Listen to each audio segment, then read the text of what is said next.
Evangelho de Jesus segundo Lucas, capítulo 5, versículo 1 ao versículo 11. Ouçam o que diz. Aconteceu que, ao apertá-lo a multidão, para ouvir a palavra de Deus, estava ele junto ao lago de Genezaré, e viu 2 barcos junto à praia do lago, mas os pescadores, havendo desembarcado, lavavam as redes. Entrando em um dos barcos, que era o de Simão, pediu-lhe que o afastasse um pouco da praia, e assentando-se, ensinava do barco as multidões. Quando acabou de falar, disse a Simão: faze-te ao largo, e lançai as vossas redes para pescar. Respondeu-lhe Simão: mestre, havendo trabalhado toda a noite, nada apanhamos, mas sob a tua palavra lançarei as redes. Isto fazendo, apanharam grande quantidade de peixes, e rompiam-se-lhes as redes. Então fizeram sinais aos companheiros do outro barco, para que fossem ajudá-los. E foram, e encheram ambos os barcos, e pondo a ponto, encheram ambos os barcos, a ponto de quase irem a pique. Vendo isto, Simão Pedro prostrou-se aos pés de Jesus, dizendo: Senhor, retira-te de mim, porque sou pecador. Pois à vista da pesca que fizeram, a admiração se apoderou dele e de todos os seus companheiros, bem como de Tiago e João, filho de Zebedeu, que eram seus sócios. E disse Jesus a Simão: não temas, de agora em diante serás pescador de homens. E arrastando eles os barcos sobre a praia, deixando tudo, o seguiram. Amado Deus, nós vamos meditar na Tua palavra nesse instante.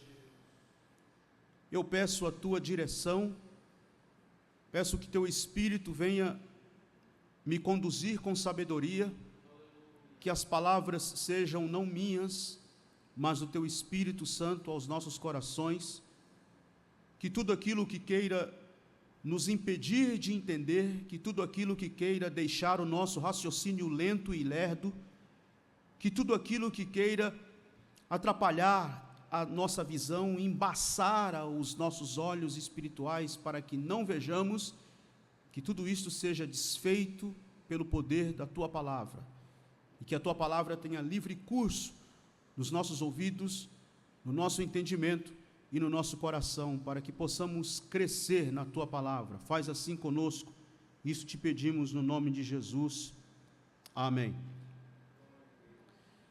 Queridos irmãos e irmãs, eu devo começar este simples sermão hoje à noite, comentando com vocês o fato de que a nossa sociedade não lida bem com o fracasso. Nós não damos valor ao terceiro ou ao segundo lugar. Vocês já prestaram atenção que um time vice-campeão, ele nunca é lembrado pelos tantos que deixou para trás, mas sim porque está atrás apenas de um? Porque nós normalmente não valorizamos o segundo ou o terceiro lugar. Nas igrejas evangélicas, de igual modo, não se dá o microfone na mão de quem não tem nada. O microfone é dado apenas para quem tem um testemunho espetacular para contar. O microfone é dado para quem tem uma mega história, uma história de nos deixar boquiabertos e de queixos caídos. Os nossos ouvidos estão, de certo modo, amaciados só para ouvir relatos de sucesso espetacular. Nas igrejas evangélicas, textos veterotestamentários, vocês sabem o que é um texto veterotestamentário? É um texto do Antigo Testamento. Um texto do Antigo Testamento, a gente também pode chamar de um texto veterotestamentário. Nas igrejas evangélicas, muitos textos veterotestamentários, como aquele, por exemplo, de Deuteronômio, capítulo 28, versículo 13, que diz: o Senhor te porá por cabeça e não por cauda. Muitas vezes, estes textos são distorcidos, são tirados do seu contexto e são usados ao seu bel prazer.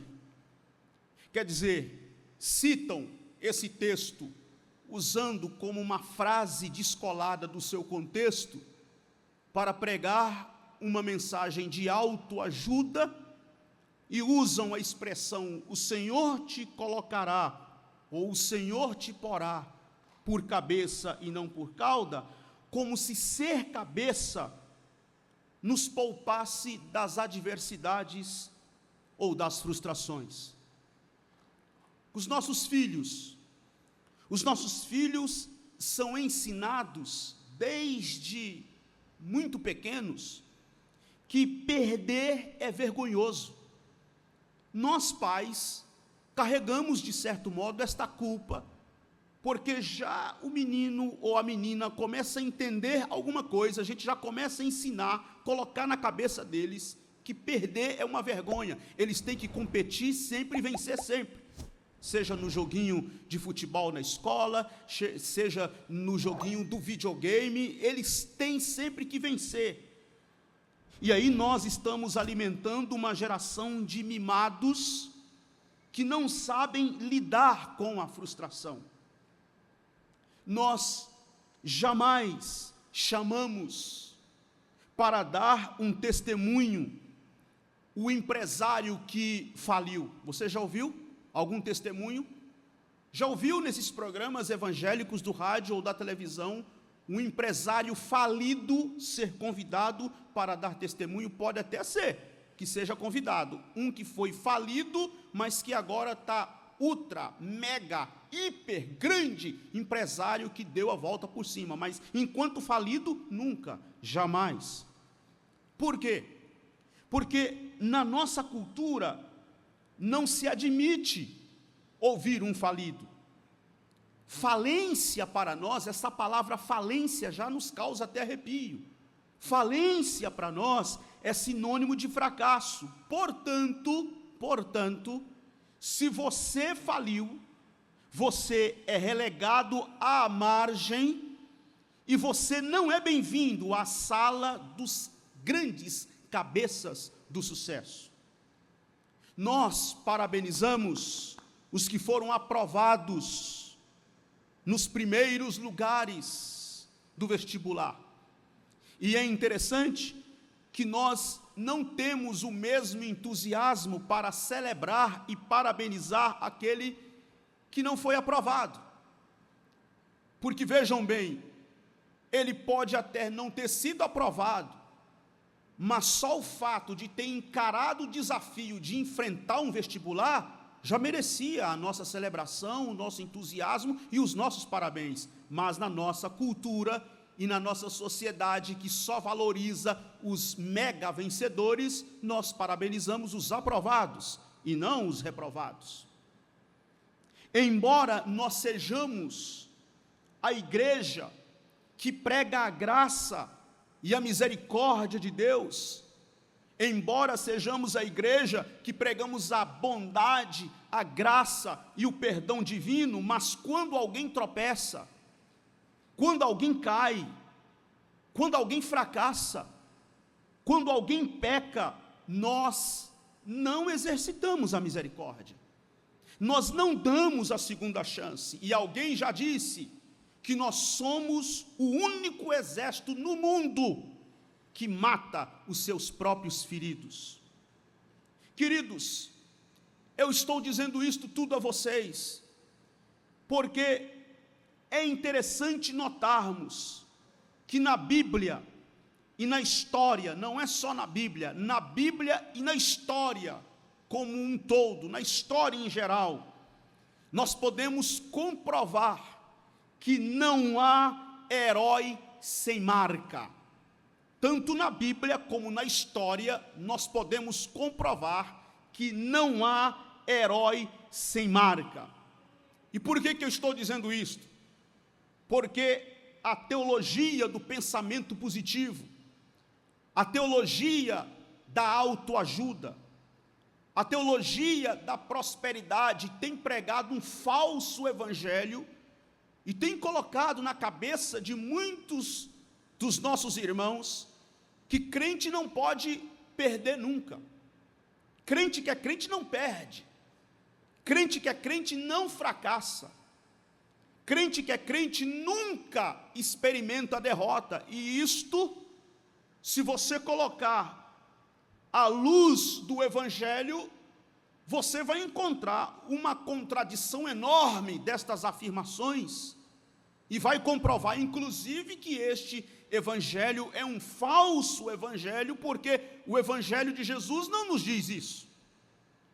O Evangelho não promete, não garante que nós vamos enfrentar a vida, que nós vamos passar pela vida sem fracassos, sem experimentar derrotas, sem experimentar decepções. O Evangelho não garante isso.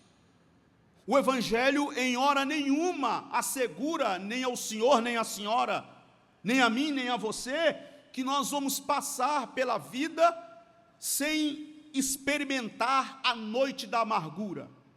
Quem pode dizer, quem pode afirmar que nunca experimentou e que nunca experimentará uma noite de amargura? Todos nós sofremos. Nenhum de nós aqui estamos imunizados em relação ao sofrimento.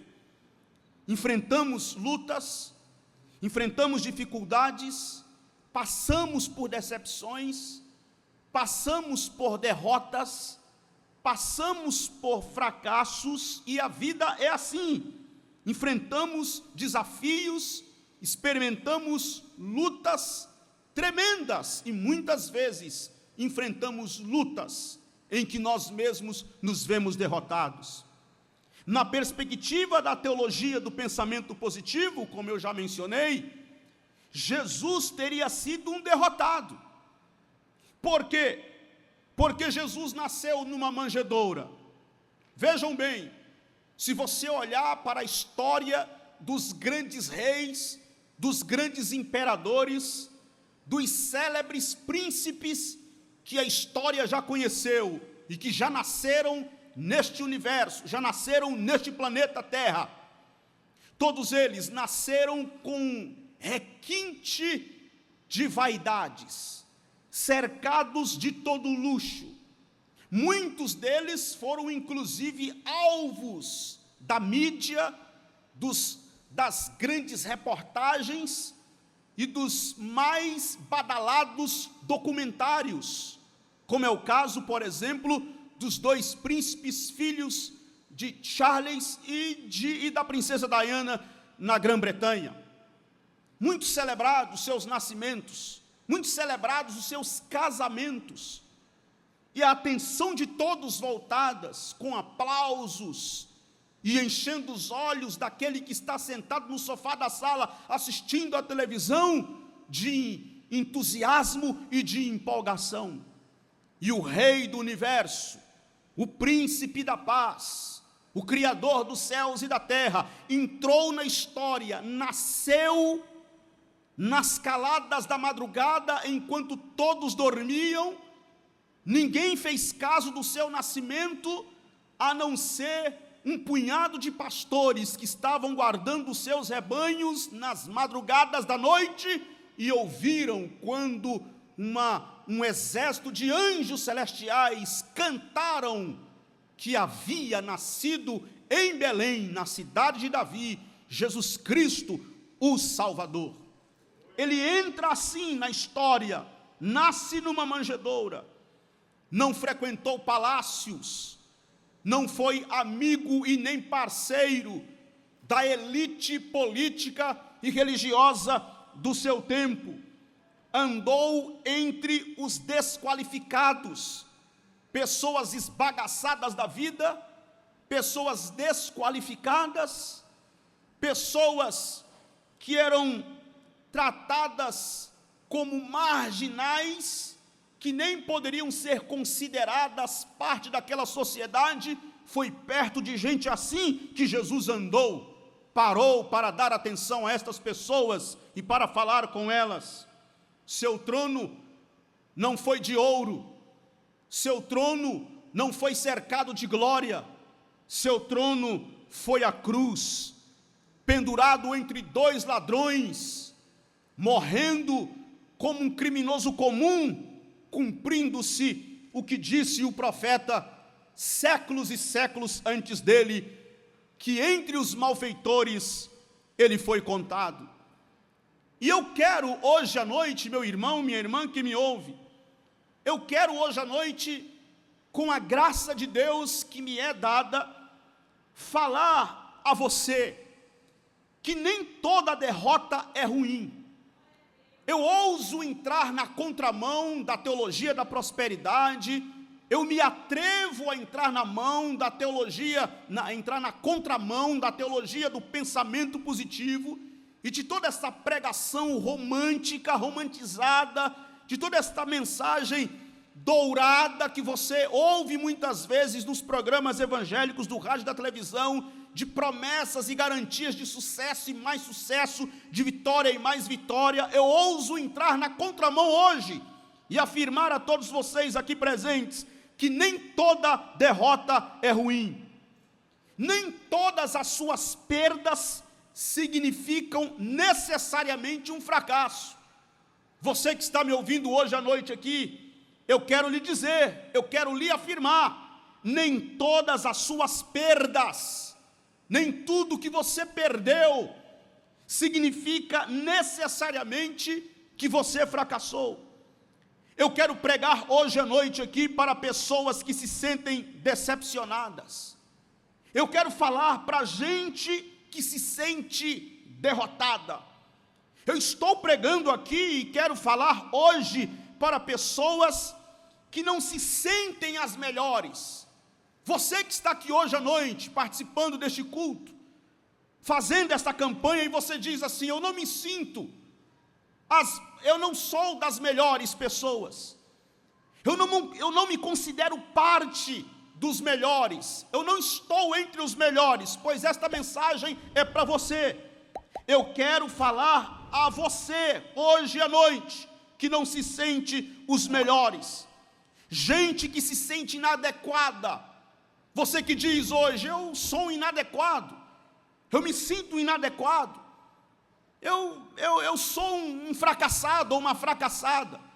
Você já ouviu pessoas que quando estão na tribulação dizerem assim: eu nasci para sofrer, tudo dá errado comigo, parece que é só comigo que acontecem essas coisas, parece que é só comigo que o teto desaba, parece que é só em cima da minha cabeça que o teto desaba, é só comigo que as coisas acontecem. Pois eu quero hoje falar com você, homem, mulher, que está atravessando uma crise no casamento, ou que está saindo de um relacionamento doloroso, ou que está ainda vivendo os traumas de um relacionamento amargo, frustrante.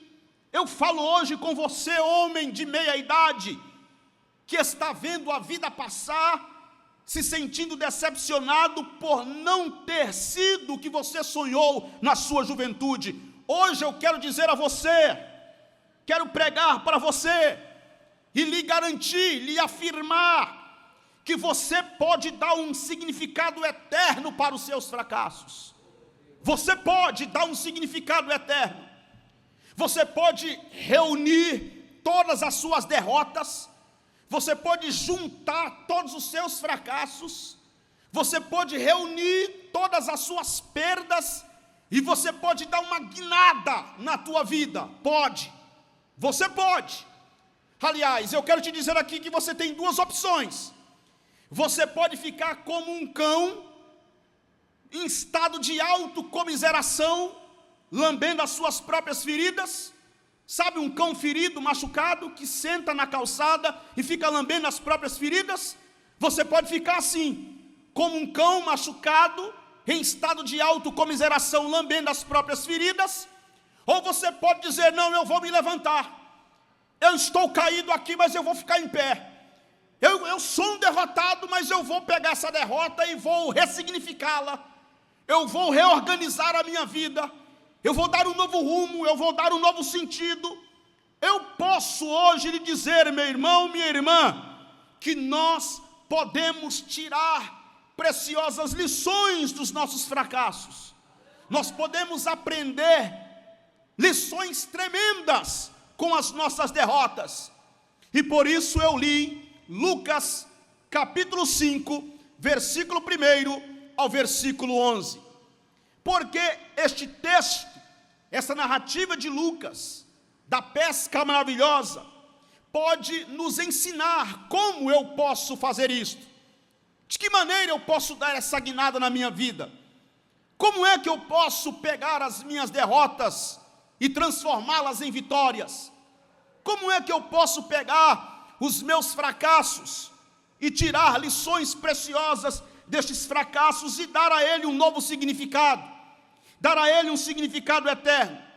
Eu te convido hoje à noite a olharmos para o texto. Vamos comigo olhar juntos para o texto.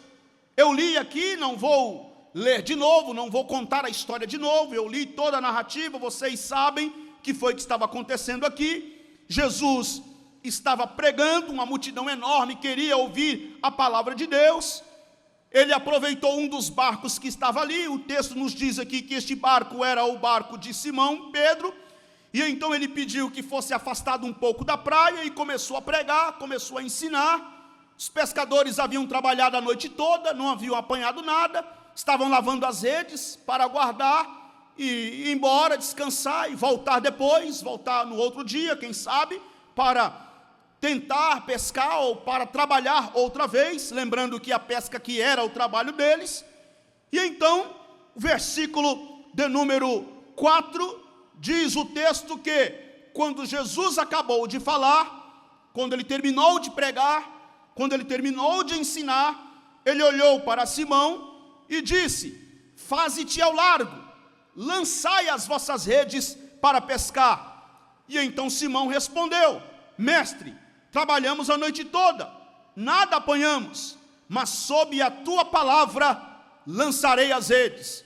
E aí Lucas continua a narrativa, mostrando para nós que assim foi feito, e que eles apanharam uma grande quantidade de peixes, e foi uma quantidade de peixes tão grande, que as redes estavam a ponto de se romper, e eles pediam ajuda dos outros barcos, para que viessem, os outros companheiros viessem para ajudá-los.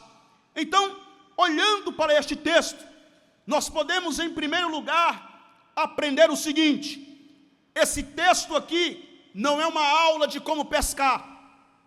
Esse texto não está aqui na Bíblia para nos ensinar como pescar. Não é uma aula de pescaria. Não são técnicas. O texto não tem como objetivo aqui nos trazer técnicas de pescaria, estratégias de pescaria. Eu gosto de pescar, e eu vou ler aqui na Bíblia o capítulo 5 de Lucas, porque aqui tem algumas estratégias de pescaria. Não, nem vá com esse pensamento que você vai se decepcionar. Não é estratégia de pescaria, não é aula de como pescar, não é estratégias de como ter uma pesca bem sucedida. O que é esse texto? Esse texto é uma aula de como lidar com a vida e com seus fracassos. Esse texto é uma aula, repito, esse texto é uma aula de como lidar com a vida e com seus fracassos. Porque ouçam bem, a vida é cheia de altos e baixos. Se alguém pregou para você, se você ouviu no rádio ou na televisão, se você ouviu lá um bispo, um apóstolo, um televangelista, se você leu lá na rede social do pregador fulano, beltrano, do X, do A, do B, do C, que é muito famoso, e ele falou para você que a vida do crente é redondinha, não tem dificuldades, não tem derrotas, não tem problemas, não tem fracassos. Lamento lhe dizer, ele lhe enganou, ele lhe pregou um falso evangelho, ele lhe pregou uma falsa mensagem. Não é verdade. A vida é cheia de altos e baixos. Na vida sofremos, na vida choramos. Está escrito, inclusive, na Bíblia, palavras do sábio Salomão, que tudo sucede igualmente ao bom e ao ruim. Compreende isso? Tudo sucede igualmente, tanto ao bom como ao ruim, tanto ao que sacrifica como ao que não sacrifica. O sol está sobre justos e injustos. Portanto, nós vivemos num mundo inseguro, cheio de acidentes. A vida por si só é insegura, cheia de acidentes. Na vida nós adoecemos, na vida nós enfrentamos desastres, na vida nós enfrentamos pandemias, na vida nós enfrentamos decepções, na vida, viram, nós acabamos de orar pelo irmão, estava vindo para a igreja, não estava indo para a farra, para o baile, estava vindo para o culto, adorar a Deus, se envolveu num acidente de trânsito, e acontece. Não, mas quem é crente, o carro não bate. Quem é crente, o ladrão não rouba. Irmão, arranque hoje isso da sua cabeça, se é que você tem esse tipo de pensamento. Se você tem esse tipo de pensamento, arranque hoje isso da sua cabeça.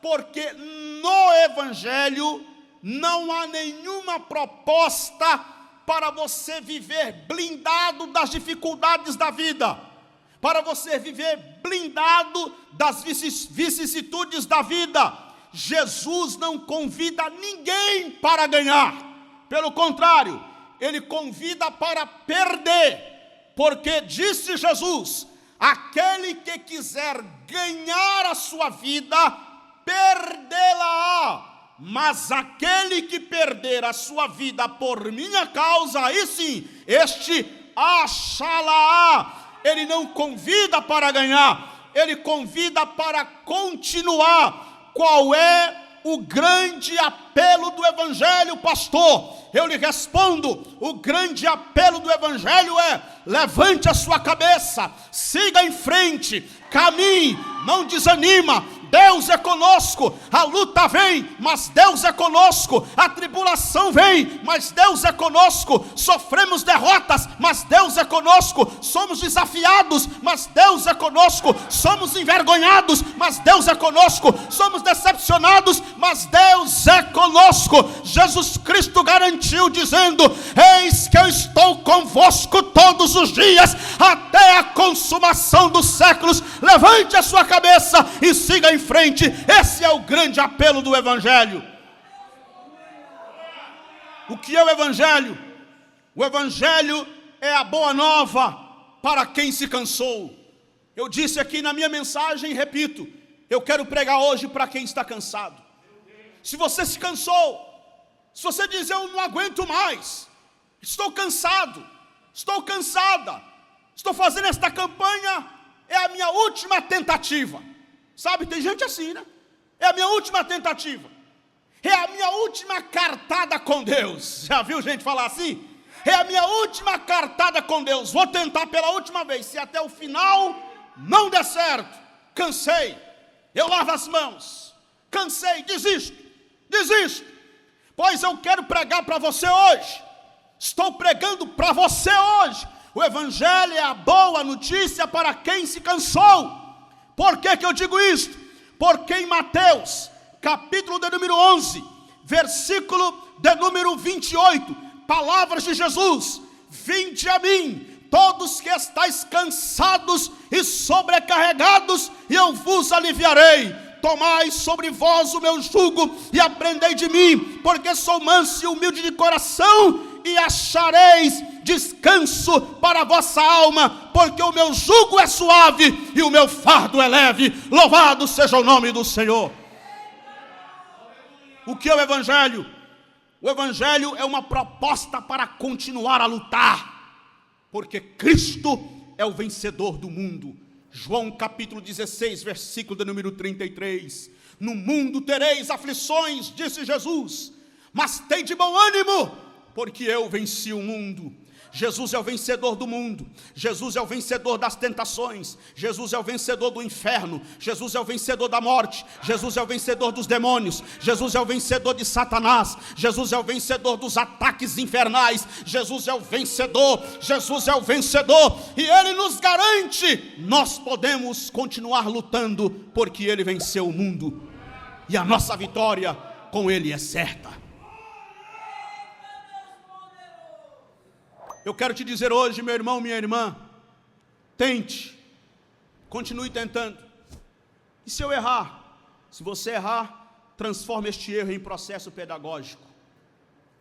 Tente, continue tentando, e se eu errar, se der errado, e se eu fracassar, transforme este erro em aula, transforme este fracasso em aprendizado, transforme este erro em processo pedagógico, em aula, em aprendizado, transforme em escola.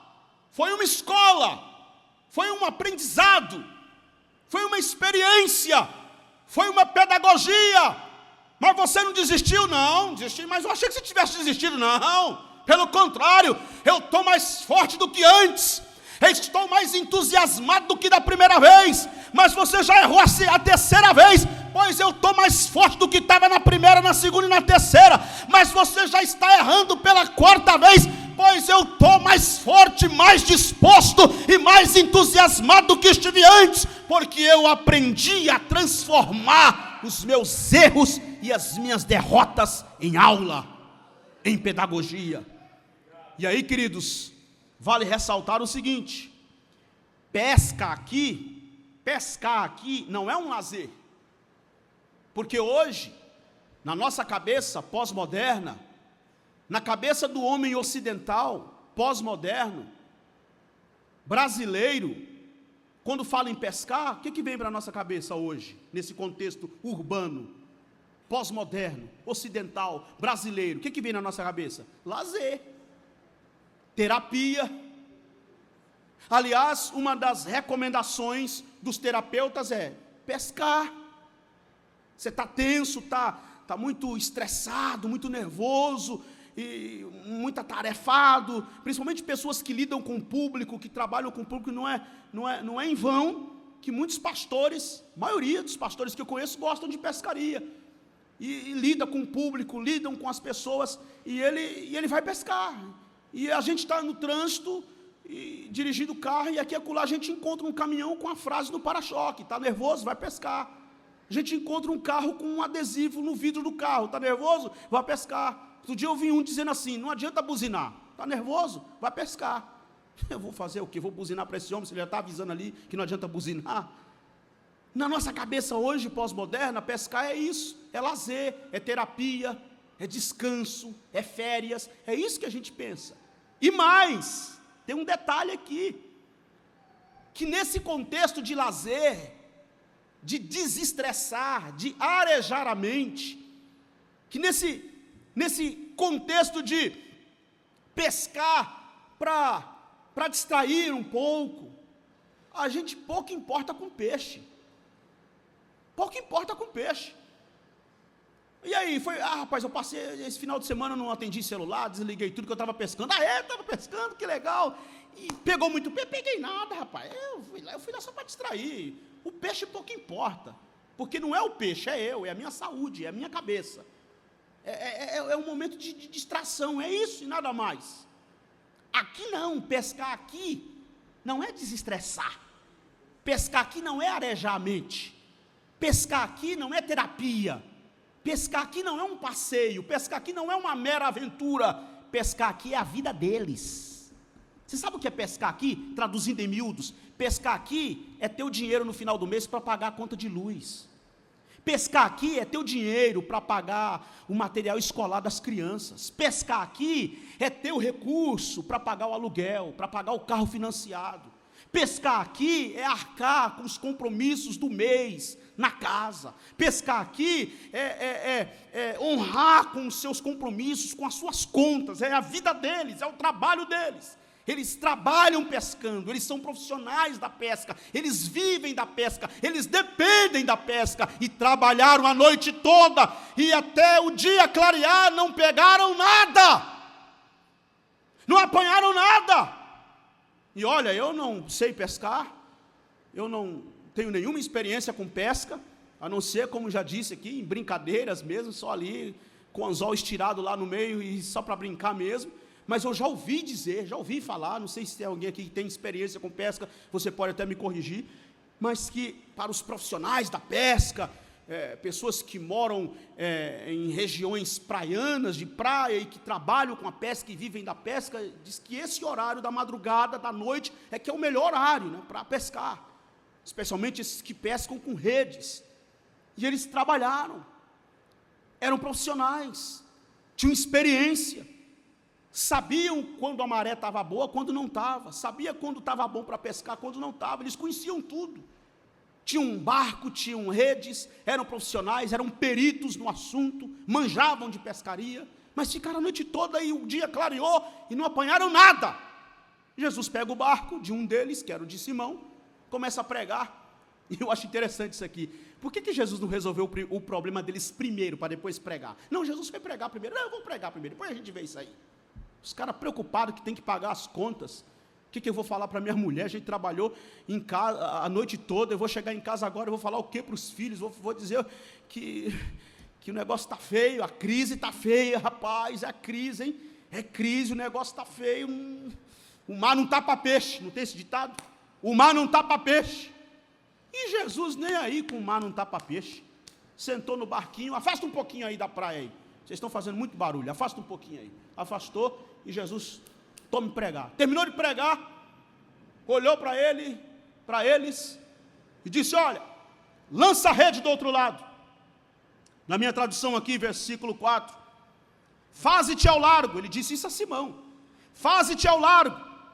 Tem traduções que dizem assim: lança as redes onde as águas são mais fundas, lança as redes. E aí Pedro disse: Senhor, trabalhamos a noite toda e não apanhamos nada. E quando Pedro diz, trabalhamos a noite toda e não apanhamos nada, não é que ele estava sem fé.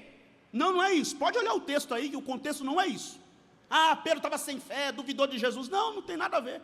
Tanto é que ele diz, segundo a tua palavra eu vou lançar a rede. Não tem nada a ver com falta de fé aqui. Quando ele diz, Senhor, trabalhamos a noite toda, nada apanhamos, também não é que ele estava retrucando Jesus.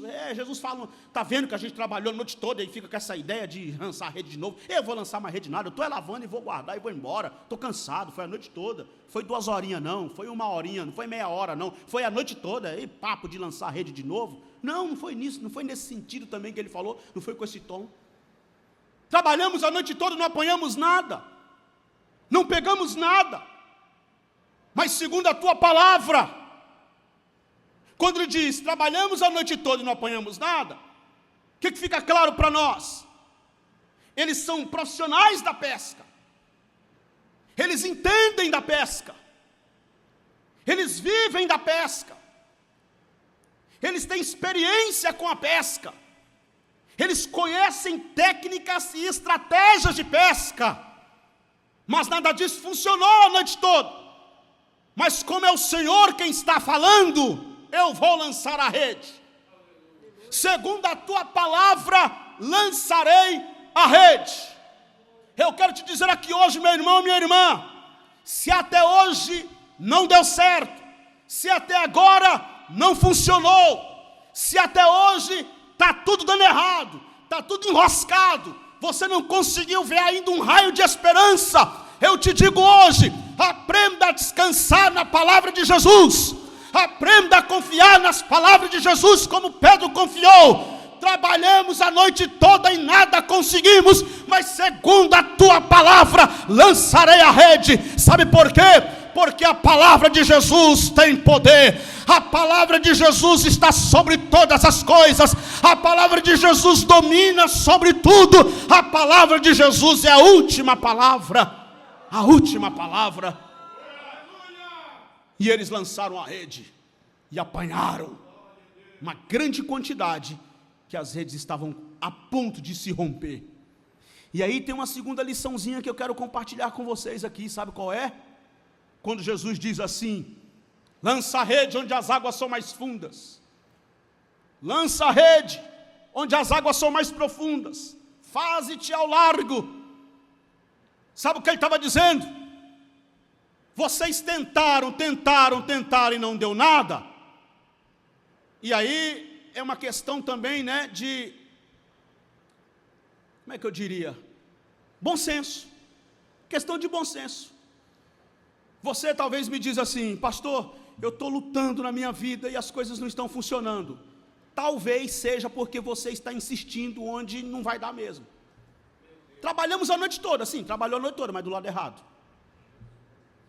Embora eram profissionais, embora eram peritos do assunto, embora conheciam tudo, mas a noite toda do lado errado. Lança agora lá, do outro lado, onde as águas são mais profundas. Para de malhar em cima de ferro frio, irmão.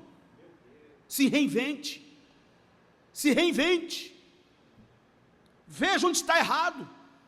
Não tem alguma coisa dando errado, não é possível. Estou fazendo tudo certo e não está funcionando. É porque você está batendo demais aí num lugar que não vai dar nada. Batendo numa pedra que não vai sair água nunca. Desista. Você já tem todos os sinais. Você já tem todos os indicativos que não funciona aí. Você está insistindo numa porta que não vai abrir. Você está batendo num lugar que não vai funcionar. Lança-te do outro lado. Tenta do outro lado. Joga a rede onde as águas são mais profundas. Faze-te ao largo. Tenta do outro lado. Bata na outra porta. Vai dar certo. Vai acontecer. Mas você precisa ter esse bom senso, esse discernimento, esse entendimento. E depois, sabe o que Jesus estava dizendo para eles aqui? Jesus estava dizendo para eles o seguinte: ô Pedro, é o seguinte, você tem o barco, você tem a rede, você tem a estratégia, você tem a experiência, você tem a perícia, você tem a técnica, você tem o conhecimento, mas quem tem o peixe sou eu. Eu tenho os peixes, eu mando nos peixes, e eles obedecem a minha voz. Lança-te ao largo, lança as redes onde as águas são mais profundas. Meu irmão, minha irmã, eu quero te dizer aqui hoje no nome de Jesus: Jesus é o Senhor da história. As rédeas da história continuam nas suas mãos. Ele não perdeu o controle.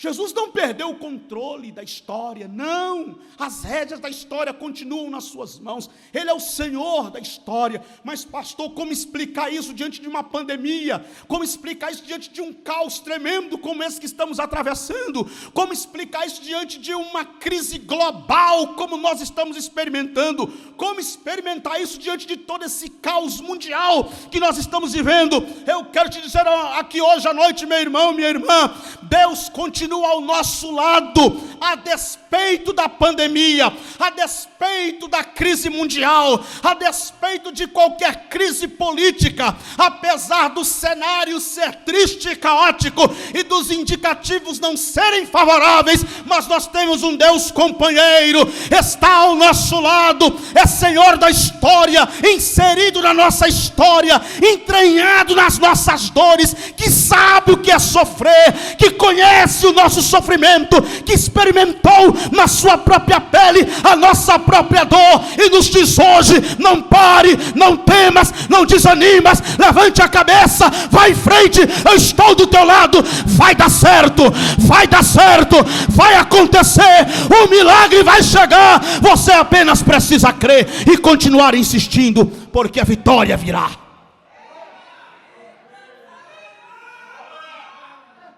A vitória virá. Insista, persista, continua, vá em frente, porque a vitória virá. Segundo, o que nós podemos aprender aqui?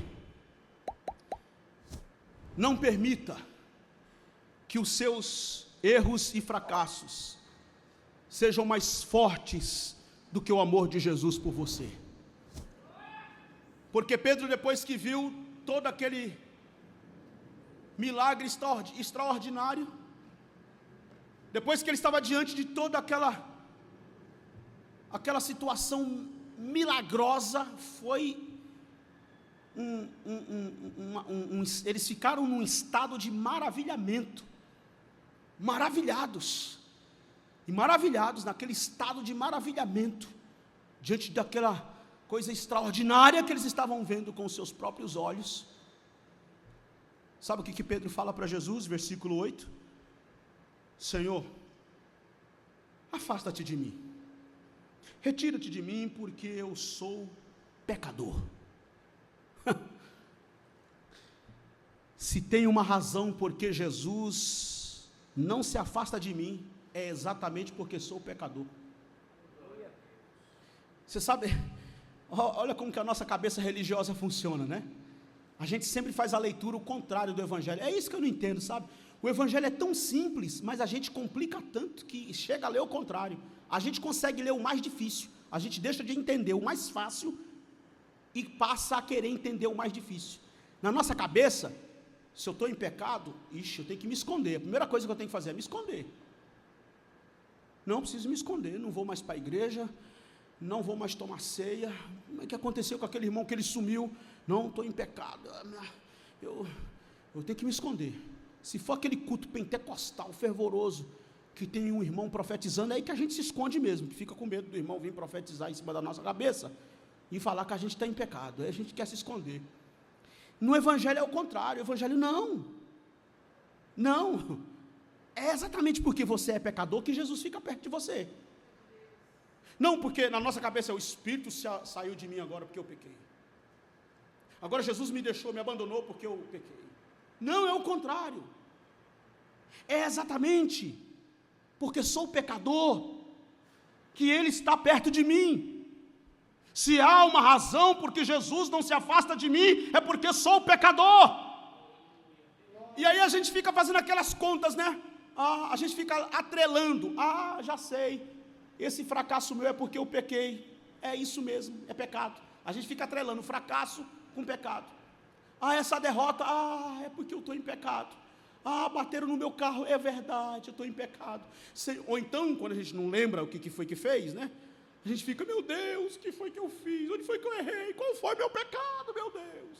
Principalmente quando está doente, no hospital, morrendo, torcendo de dor. Ai, meu Deus, onde foi que eu errei? Qual foi meu pecado, Senhor?